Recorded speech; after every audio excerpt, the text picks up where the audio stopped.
안녕하세요 여러분. 5월 31일 마지막 수요일 우리 고대하나병원교회 수요예배 드리기로 하겠습니다. 우리 다같이 우리의 신앙을 사도신경으로 하나님 앞에 고백하겠습니다. 전능하사 천지를 만드신 하나님 아버지를 내가 믿사오며 그의 아들 우리 주 예수 그리스도를 믿사오니 이는 성령으로 잉태하사 동정녀 마리아에게 나시고 본디오 빌라도에게 고난을 받으사 십자가에 못 박혀 죽으시고 장사한 지 사흘 만에 죽은 자 가운데서 다시 살아나시며 하늘에 오르사 전능하신 하나님 우편에 앉아 계시다가 저리로서 산 자와 죽은 자를 심판하러 오시리라. 성령을 믿사오며 거룩한 공예와 성도가 서로 교통하는 것과 죄를 사하여 주시는 것과 몸이 다시 사는 것과 영원히 사는 것을 믿사옵나이다. 아멘. 오늘 하나님께서 저희들에게 주시는 말씀은 신약성경 베드로후서 1장 20절에서 21절 말씀 보시겠습니다.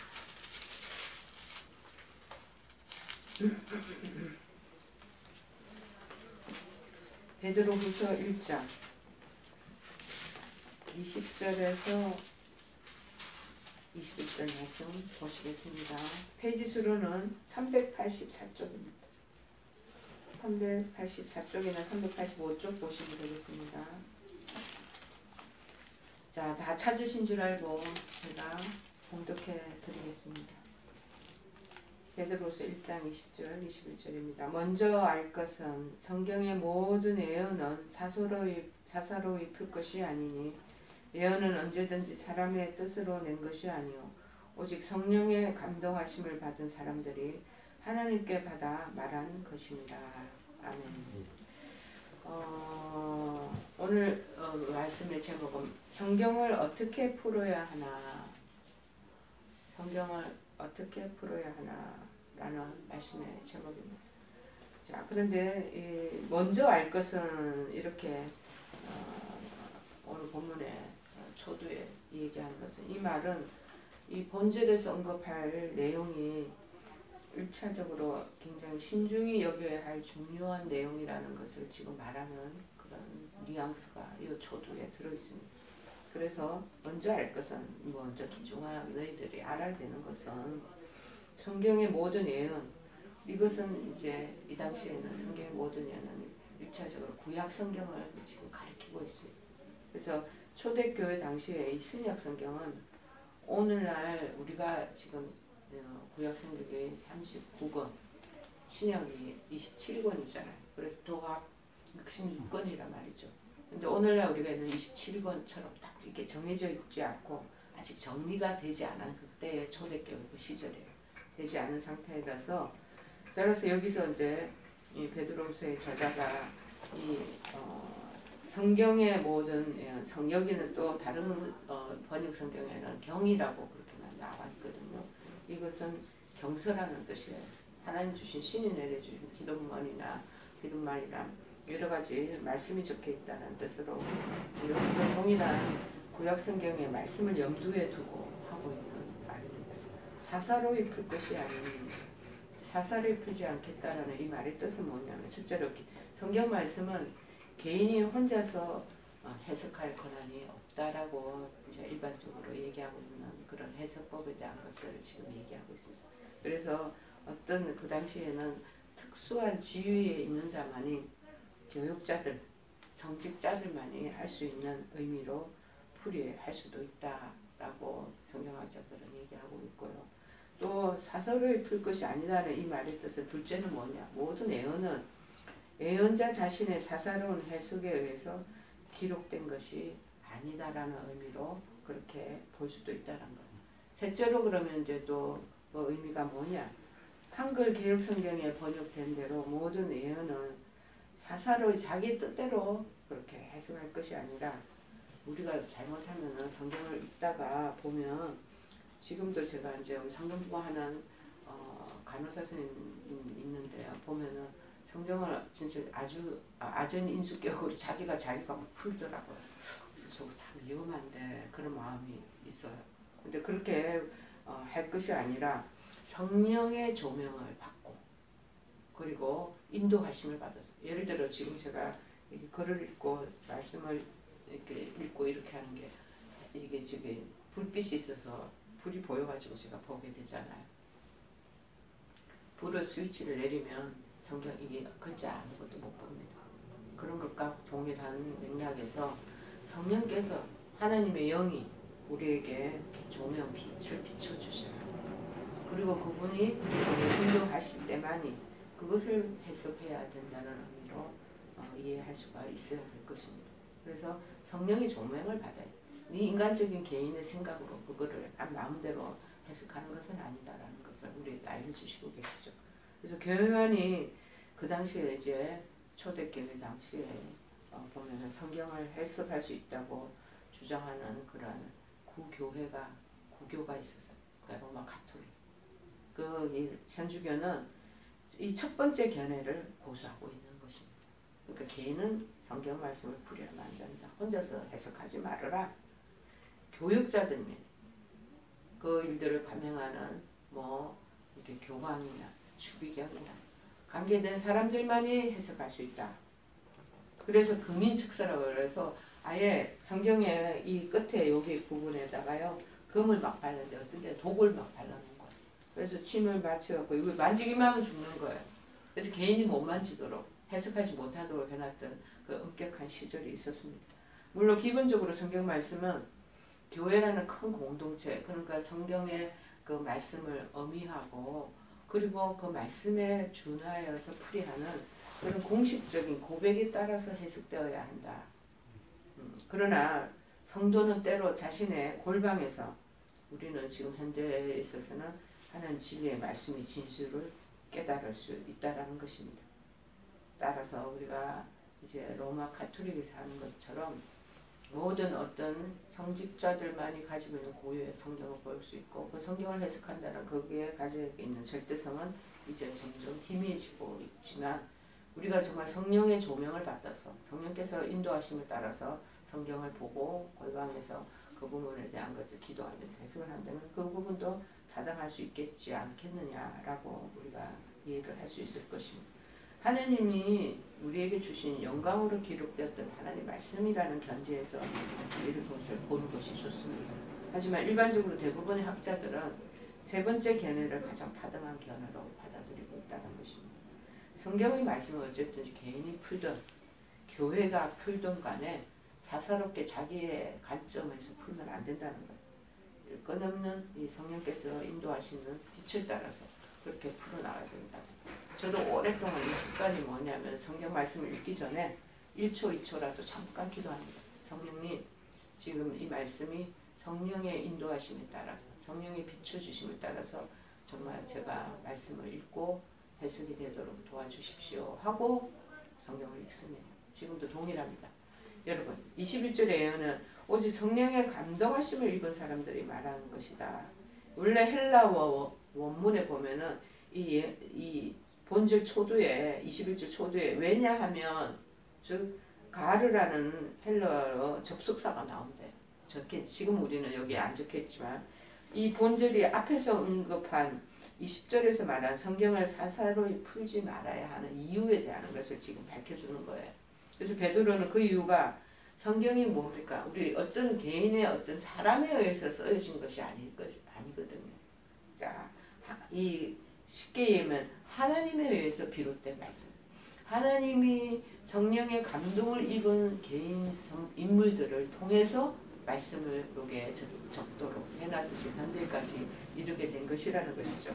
당시에 그런데 이단자들이 이 초대교회는 아직까지 뭔가 정립이 안 된 시기이기 때문에 이단 사설 말씀을 자기 개인적으로 풀어서 그래서 거짓 교훈과 가르침을 가진 그다음 거짓 예언자들, 거짓 교사들이 그렇게 난무했던 시절이었습니다.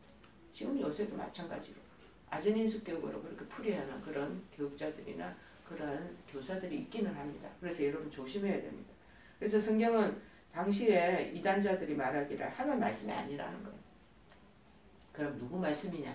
선지자들, 예언자들이 쓴 그 말씀이다. 그렇게 만들어진 얘기다. 그렇게 그들이 그렇게 적당하게 만들어진 그런 얘기에 불과하다라고 주장하는 것들에 대한 것을 반박하기 위한 것으로 여기 성경이 신적 기원을 강조하고 있습니다. 그래서 16절에 보면은 그들 이 예언자들이 그 만들어낸 공교한 얘기이기 때문에 성경은 별 큰 의미가 없다. 무슨 하나님에 의해서 만들어진 거냐, 사람이 만든 거야 하고 그 당시 또 막 그것을 설파하는 강조하는 사람들이 많이 있었던 것 같습니다. 그래서 16절에 1장 16절에 보면 뭐라고 했냐면은 우리 주 예수 그리스도의 능력과 강림하심을 너에게 알게 한 것이 교모의 만든 얘기를 따른 것이 아니요 우리는 이미 그의 크신 위엄을 친히 본 자다 라고 자기의 주어진 타당성을 강조하고 있죠. 이거는 감동하심을 입었다. 이 해당하는 헬러 페로메노이는 문자적으로 지고 간다, 운반되고 있다라는 뜻이래요. 그러니까 배가 바람에 밀려가는 거. 바람에 옛날에는 돛담배가 바람이 있어야지 그 돛을 보고 그의 항방을 따라서 만지작거리면서 조작하면서 배가 항해를 하게 되잖아요. 그런 것처럼 똑같다는 거예요. 성령의 도우심을 일쓰면서 그 배가 움직이고 그 성경의 말씀이 해석되는 것처럼 그렇게 된다라는 것을 얘기하는 거죠. 성경이 사람들의 어떤 사상, 관념, 관점에 의해서 기록된 것이 아니고 성령에 이끌려 운반된 성령의 그 바람에 의해서 배가 밀려가는 것처럼 그렇게 지어진 것으로 기록됐다라고 강조하는 거죠. 결국 우리가 이 본문 1절, 20절에서 주목해야 할 것은 뭐냐? 우리가 읽고 있는 지금 이 성경 말씀이 사람의 뜻에서 나온 사람의 글이 아니다라는 것만 아셔야 돼요. 그럼 뭐냐? 하나님 주신 우리에게 주신 말씀이라는 거예요. 자, 그래서 과학 문명이 아무리 발달하고요. 이성이 극대화된 지금 현대 시대를 우리가 살아가고 있지 않습니까? 이성이 중요하다. 지성이 제일 위에 선다. 그 다음에 과학이 우선이다. 그래서 문명이 발달하고 지금 우리가 어찌 보면은 제4차 시대, 세계를 살아가는 시대에 있다라고 얘기하는 사람도 있어요. 모든 것이 이제는 보세요. 책자를 넘기고 이런 것 시절은 이제 점점 물러가고 모든 그 키오스크를 통해서 어디 맥도날드나 이런 데 가보세요. 전부 다 들어가는 입구에 그거를 딱딱 눌러가지고 계산해갖고 기다려야지 타가지고 오고 이러잖아요. 그러니까는 이제 노인들 연세 드신 분들이 살아가지 못하는 시대가 점점 올 수도 있어요. 배워야죠. 배우고 시대적인 조류를 타야 되는 것입니다. 안 그러면 점점 도태되어 가는 것이죠. 자, 그래서 현대 문명의 이런 발달한 이런 게 극대화된 사회에서 우리는 자칫 이렇게 하다 보면 하늘 말씀이 옛날 캐캐 묵은 경전처럼 느껴지는 거예요. 도외시하거나 잊어버리게 될 때가 있다라는 거예요. 성경 말씀 막 지금 컴퓨터 작업을 하고 이러다 갑자기 성경 말씀을 읽으려면 얼마나 힘들겠어요. 근데 이제 그런 성향이 상황이 그런 문명이 그런 문화가 이제 찾아오게 있습니다. 자, 그런데 그럴 때일수록 우리가 믿는 사람들은요, 이 말씀이 하나님 입에서 나온 진리임을 알아야 됩니다. 하나님의 음성이에요. 하나님 직접 우리에게 가르치고자 하는 당신의 뜻이 여기 다 담겨져 있는 것입니다. 그래서 그 말씀을 자꾸 묵상해요. 우리는 지금 그런 자본주의 사회요, 과학 문명이 발달한 그런 AI 시대에 살고 있기 때문에 모든 걸 전자로 컴퓨터로 다 조작하면 청라면 검색하면 딱 나오고 이런 건 안 된다는 거죠. 앞으로 로봇 시대도 그렇게 올 거예요. 말씀을 내가 뭐를 하겠다 그러면 그 말씀이 어디에 있는 본문을 봐라. 어디에 있는 본문에 이것과 유사하다 하고 뭔가 모든 게 다 거기서 다 나올 거예요. 자, 그런데 희한하게도 이 영성이라는 건요. 이 로봇이 아무리 인공지능이 발달해도 그것을 뛰어넘을 수는 없어요. 안에서 묵상하고 말씀을 잘 음미하고 그래서 그 성령이 이끄는 대로 나오는 그러한 하나님 주시는 메시지가 교훈이 그것이 중요하고 진짜인 거지. 그 안에 모든 정보를 그 로봇에 다 입력하잖아요. 반도체에다. 입력해서 나오는 그거는 살아있는 생명의 말씀이 될 수 없다라는 것입니다. 그래서 우리가 이 말씀을 잘 묵상하고 탐구해서 우리에게 주시는 그 말씀에 얻은 그 은혜와 지혜를 잘 삶에다 우리가 인생 살아가는데 실천해야 된다는 것이죠. 자, 일단 하나님 믿은 우리 성도들에게서 그분의 성경을 하나님의 그 주시는 말씀을 연구하는 것의 중요성은 그건 아무리 강조해도 지나치지 않습니다. 연구해야 됩니다. 왜냐하면 성경은 하나님께서 신이 우리에게 인간에게 하달하신 말씀이잖아요. 성도들의 우리들의 신앙과 뭐 여러 가지 생활의 규범 이 안에 다 적혀 있는 거. 유일무이한 그런 책이에요. 자, 부지런히 그래서 연구하고 살펴야만 깨달아서 알 수 있는 신비로운 신비한 책이기 때문이고, 너무 많고 널브러져 있으니까 사람들이 그냥 옆으로 먼지구덩이 책가에 그냥 서재가 한 곳에 밀어놓고 있는 거, 그런 책이 아니에요. 신비로운 하나님의 말씀이요, 하나님 뜻이 이곳에 고스란히 담겨져 있는 우리 인생이 피조물로서 어떻게 살아야 되는가, 그 모든 규범들이나 그러한 하나님의 가르침들, 그런 것들 깨달음이 여기 다 들어있다는 것. 그런데 성경 아무렇게나 우리가 대하고 또 해석하고 이런 것은 특별한 주의가 요청된다는 것입니다. 그래서 본문에서 베드로는 성경의 모든 예언은 성령의 감동으로 된 것으로 인간 저자들이 하나님의 말씀을 받아서 쓴 것이기 때문에 그것은 중간에 반드시 성령의 인도함을 받아가면서 그것을 해석해 나가는 것이 필요하다. 개인적으로 그것을 가지고 막 풀어서는 안 돼. 저는 그렇게 푸는 자매를 보고는 속으로 너무나 하들짝 놀라는 거. 이걸 어떻게 설명을 해줘야 되나.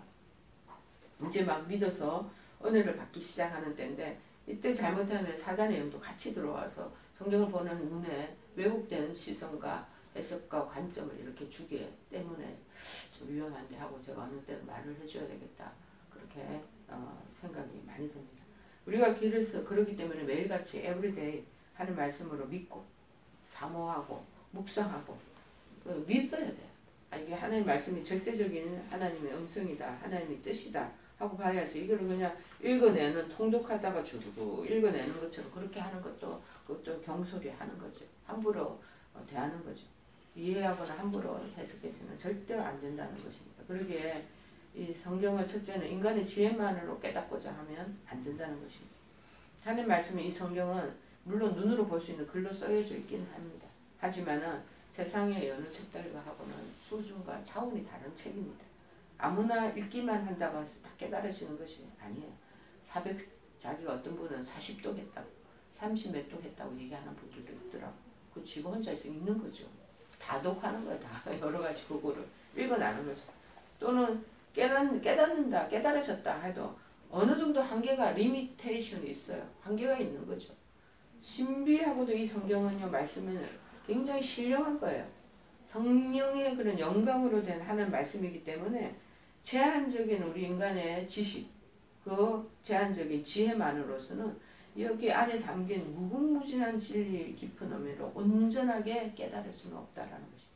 그래서 디모데후서 3장 16절에는 언급하기를 모든 성경은 하나님의 감동으로 된 것으로 교훈과 책망과 바르게 함과 의로 교육하기에 유익하다, 이렇게 적혀 있잖아요. 모든 교훈, 책망, 어쩌면 말씀 읽다가 보면 뜨끔뜨끔할 때가 오잖아. 그 다음에 어떻게 살아야 되겠다는 우리에게 저는 지침서라고 생각이 듭니다. 자, 그래서 의로 어떻게 살아내야 하는가, 이런 것들도 고스란히 이 말씀이 다 들어있습니다. 오직 성령 도움을 입고 읽는 게, 지혜를 구해서 깨달아 읽는 게 중요한 건, 근데 어리석은 인간들은 그러지 않죠. 자기의 지식과 재능과 지혜로 가지고 이 광대한 하나님 말씀을 이해하려고 자꾸 깨닫고 그렇게 하다가 나중에는 실망하고 좌절해서 도리어 하나님 말씀을 미련하는 것으로 매도까지 하게 된다는 것입니다. 로마서 1장 22절 23절에 말합니다. 스스로 지혜 있다 하나 어리석게 되어서 썩어지지 아니하는 하나님의 영광을 썩어질 사람과 새와 짐승과 기어다니는 동물 모양으로 우상으로 바꾸었느니라. 고린도전서 2장 14절에는 육에 속한 사람은 하나님의 성령의 일들을 받지 아니하나니 이는 그들에게는 어리석게 보이며 또는 그것들을 알 수도 없나니 그런 일은 영적으로 분별되기 때문이라. 영적으로 우리가 또 그러나 깨달을 때도 있지만 그것도 또 한계가 있다.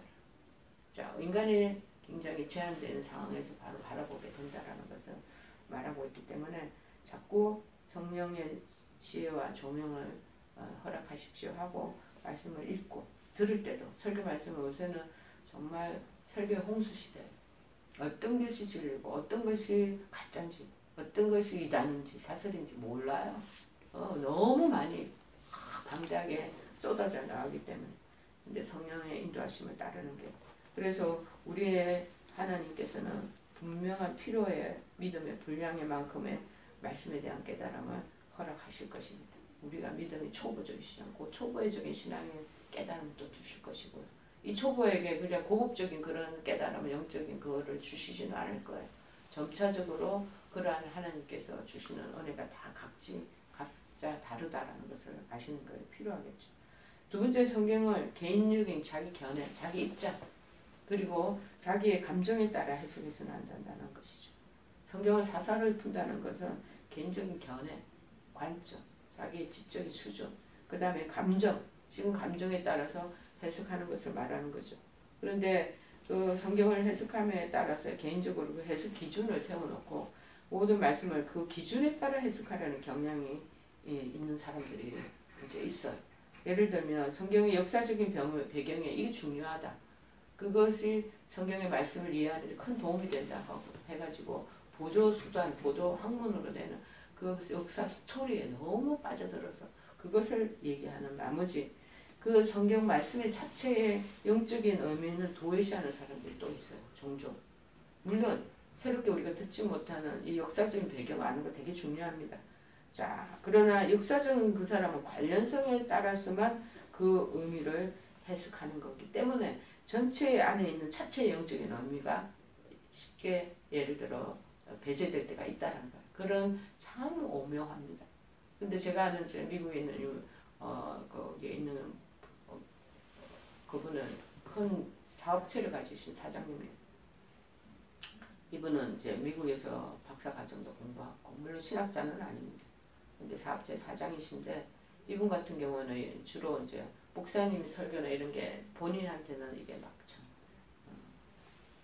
낮게 자기가 해박해야 되는데 그 위치에까지 말씀을 전해주지 못하니까 자기 혼자 성경을 공부하고 이 히스토리를 공부하기 시작했어요. 그러면서 목사님은 나중에 이제 그 교회 장로가 되니까 목사님은 배제하고 자기가 사운 높은 원서, 영어 원서로 이제 읽다 보니까 그 스토리 배경을 중심으로 하는 성경을 그렇게 따로 공부하는 그런 성경 공부만을 반대로 사더라고요. 아이고, 목사님 힘드시겠다. 그런 마음이 들었어요. 그리고 결국에는 그 교회 목사님 나가게 되고 결국에 교회가 어지럽혀지는 그런 계기가 됐죠. 그런 영어 원서, 그 다음에 영어 관계된 그런 역사적인 배경에 대한 그 스토리를 읽다 보니 어떤 목사님이 들려주는 대중들을 위한 설교의 말씀의 은혜가 되겠습니까? 그러니까는 뭐 자기는 계속 그거를 무궁무진하게 연구하고 그렇게 하지만 개인적인 자기 견해 그 가지고 읽고 그 결국에는 그 스토리 역사적인 배경 읽는 것도 영어 책 원서를 읽는 것도 그 한 개에서만 보게 되는 그 원서이거든요. 근데 그걸 또 성도들을 따르고 성도들은 잘 아무것도 모르잖아요. 목사님을 따르다가 또 제2의 영적인 지도자가 나타나고 거기도 흡설이고 또 새로운 내용들이 많거든요. 역사적인 해석을 하다 보면 그러다 보니까 재밌고 그러니까 거기에 많이 빨려들니까 목사님 있을 자리가 없게 되고 결국에는 여러 가지 어려움을 그 자체 교회에 죽게 되었습니다. 또 어떤 사람들은 이 구약이 필요 없다. 신약 시대인데 신약만을 얘기하는 것이 구약을 왜 우리가 배우고 공부해야 되냐 이렇게 이해하는 부분들이 많이 있습니다. 그러나 이런 어떤 한 단편적인 27권만 신약에 그것을 이해하려고 하는 사람들은 모두 성경 전체에 흐르는 맥락, 구원의 역사나 구속의 모든 흐름을 배제하는 거예요. 성경의 더 깊은 의미를 그러면 깨닫지 못하게 됩니다. 제가 옛날에 있었던 교회 그 담임 목사님, 그 감독님은 뭐냐면 항상 구약하고 신약을 같이 동시에 꺼집어내가지고 구약 그 다음에 신약 이거를 항상 주보에다 그렇게 실어서 두 가지를 같이 넘나들면서 설교했던 그 시절을 제가 기억이 납니다. 어떤 사람들은요 성경을 또 해석할 때 자기 감정에 따라 지금 너무 고난당하고 힘들어 그 부분만 쪽쪽 뽑아서 자기 중심적으로 해석하는 사람이 또 많이 있습니다. 예를 들면 자기 마음에 드는 성경 구절만을 애호하고 그렇지 않은 부분들에 대해서는 무관심하거나 자신의 형편과 처지에 따라 의도적으로 말씀을 또 적용하고 해석하는 것들을 들 수가 있습니다. 그래서 베드로후서 3장 16절에는 말합니다. 그 모든 편지, 그러니까 여기에서 말하는 서신서를 얘기합니다. 이런 일에 관하여 말하였으되 그 중에 알기 어려운 것이 들어있으니 무식한 자들과 굳세지 못한 자들이 다른 성경과 같이 그것도 억지로 풀다가 스스로 멸망에 이르느니라. 자기 혼자 자가 해석하고 자기 감정, 자기 견해에 따라가 해석을 하다 보면 이런 일들이 비일비재하게 나타난다는 거예요. 저는 그렇게 다른 바람에 밀려가지고 파도에 휩쓸려서 가는 모습을 보는 그런 일들이 좀 있었어요. 그래서 늘 자기 본 교회의 말씀, 목사님들 말씀이 이제 3, 40년 동안 있다 보니 이제 무기력을 느끼는 거예요. 또 목사님 뻔한 설교 하신다. 무료증이니까 새로운 것을 누가 전해준 그에 귀를 기울이고 하다가 구원파에 빠지고 그러는 사람들을 본 적이 있습니다. 여러분, 그러나 이렇게 해서는 결국 하나님의 말씀을 진정 정말 존경하고 두려움으로 진실을 깨닫고자 하는 자라고 할 수 없는 것이죠. 자기 개인적인 논리 정리, 지적 만족감 이것만으로 충족시키러 말씀을 대하는 자라고 밖에 할 수 없는 거예요. 자, 그러므로 우리 믿음의 사람들은 개인적인 감정, 견해 다 배제해야 됩니다. 오직 하나님 말씀으로서만 경외하는 마음을 가지고 하나님 지혜를 구하면서 말씀을 대해야 되는 것입니다. 그리고 성도 간에 서로 쉐어해야 돼. 이 하나의 말씀으로 우리도 아침마다 목사님들하고 서로 단락을 가지고 서로 쉐어합니다. 그래서 나눔으로서 보다 폭넓어져요. 자기 개인적으로 옳다고 하는 그 객관성 가지고 있는 그 주관성 가지고 있는 그 객관화시키면서 다른 분들에게도 은혜 끼치는 것을 함께 들으면 더 풍성해지거든요. 그 말씀의 이해가 더 깊어지는 거죠. 세 번째는 뭐냐? 성경을 자신 목적 달성을 위한 도구로 해석해서는 안 됩니다. 성경 해석을 할 때 우리 믿음의 사람들 가장 경계해야 할 부분이 이 파트입니다. 개인 자신의 어떤 목적, 자기가 바라는 일의 성취를 위해서 하는 말씀을 끌어다가 맞추는 그런 해석은 성경을 사사로이 푸는 악한 행위라는 것입니다. 성경을 해석하면서 우리는 이런 아전인수격으로 마음대로 해석해서는 안 됩니다. 말씀 자체가 성령의 감동으로 기록된 것이기에 늘 성령에 지금 비달려 있기 때문에 이 결자가 보이잖아. 마찬가지로 말씀을 읽을 때 성령의 조명을 받아서 말씀을 해석해야 되는 것이 마땅합니다. 자, 고린도전서 2장 13절에는 이렇게 말합니다. 우리가 이것을 말하거니와 사람의 지혜가 가르친 말로 아니하고 오직 성령께서 가르치신 것으로 하니 영적인 것은 영적인 것으로 분별해야 한다. 이 영적인 이 말씀의 이 성경을 자꾸 자기 해석 배운 그 신학적인 수준에 따라서 해석하는 거 아니다. 영은 영으로 분별한 성령의 인도함을 받는 것이 필요하다. 그 말씀은 하나님의 의로우신 뜻 가운데서 주어진 것이기 때문에 하나님이 뭐를 이 말씀 속에서 무슨 것을 위해 우리에게 말씀하시고자 하냐 그 뜻을 자꾸 깨달아내고 그리고 그 뜻을 이루기 위한 목적으로만 우리의 성경을 사용해야 된다는 것입니다.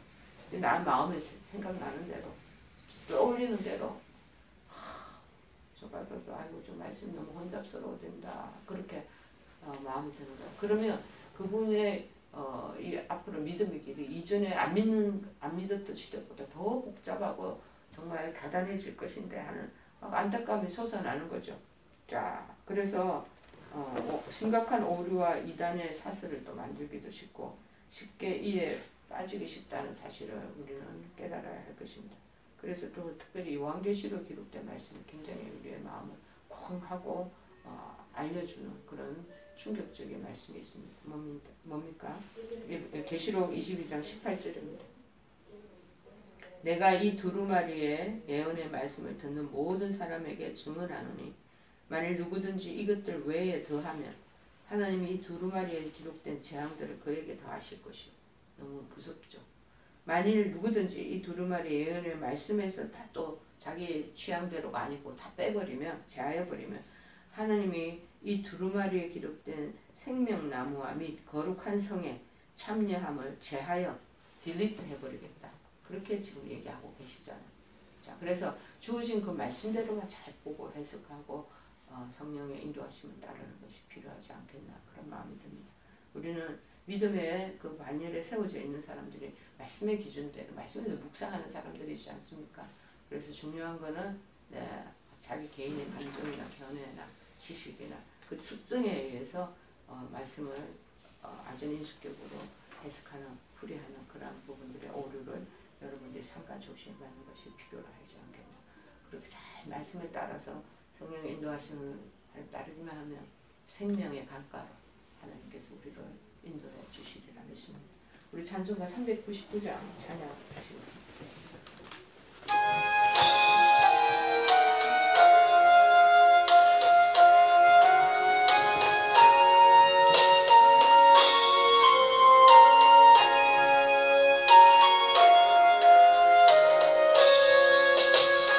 어린 양들아 두려워 말아라. 주님 우리와 함께 하신다. 하늘과 땅의 모든 권세로 그 양떼들을 항상 지키신다. 오직 믿음으로 두려움 없으리. 오직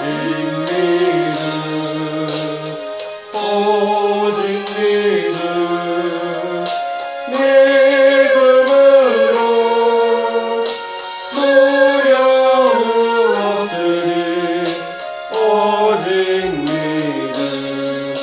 어린 양들아 두려워 말아라. 주가 내 발길 인도하신다. 마라의 쓴물 달게 하신 주 그 동산에서 이 땀 흘리셨네. 오직 믿음으로 두려움 없으리. 오직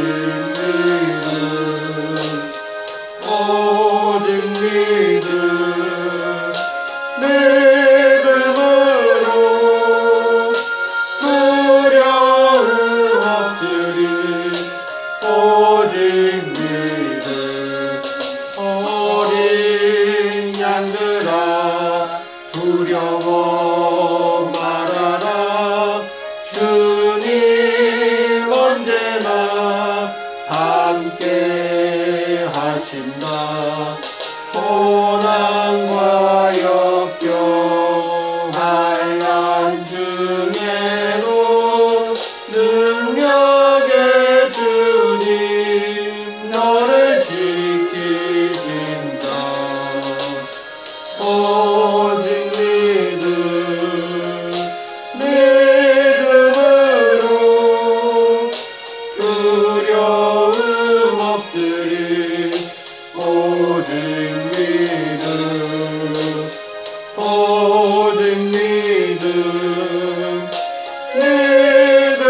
믿음으로 두려움 없으리. 오직 믿음. 우리 다 같이 주기도문으로 수요예배 마치겠습니다. 하늘에 계신 우리 아버지여, 이름이 거룩히 여김을 받으시오며 나라의 마옵시며 뜻이 하늘에서 이룬 것 같이 땅에서도 이루어지이다. 오늘날 우리에게 일용할 양식을 주옵시고 우리가 우리에게 죄 지은 자를 사하여 준 것 같이 우리의 죄를 사하여 주옵시고 우리를 시험에 들게 하지 마옵시고 다만 악에서 구하옵소서. 대개 나라와 권세와 영광이 아버지께 영원히 있사옵나이다. 아멘.